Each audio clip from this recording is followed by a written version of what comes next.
Welcome to Luca is a Billionaire, where the only thing I invest in is your answers. In this video, I will explain how to drive a Ford Taurus. First, ensure your key is present or inserted, then press the engine start button to power on the vehicle. Take a moment to adjust your seat and mirrors for clear visibility and comfort. Always remember to fasten your seatbelt securely before you begin your journey. This ensures your safety and prepares you for a smooth drive ahead. Once the engine is running, press the brake pedal and shift the gear selector into drive for forward motion. Release the parking brake if it's engaged.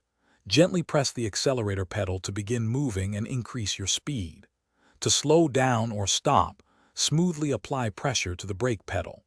Remember to maintain a safe distance from other vehicles, perhaps 2 to 3 car lengths at 30 miles per hour.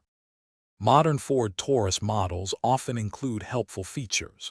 For highway driving, you can engage cruise control to maintain a consistent speed, typically above 25 miles per hour. Always use your turn signals well in advance when changing lanes or making a turn to communicate your intentions to other drivers. Pay attention to any warning lights on your dashboard. They provide important information about your vehicle's status. When you've reached your destination, find a suitable parking spot, ensuring you have enough space, perhaps 2 feet from other cars.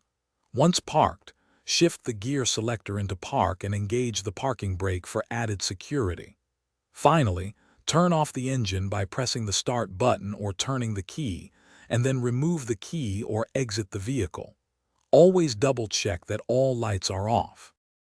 Thanks for watching and please subscribe. It's the best investment you'll ever make.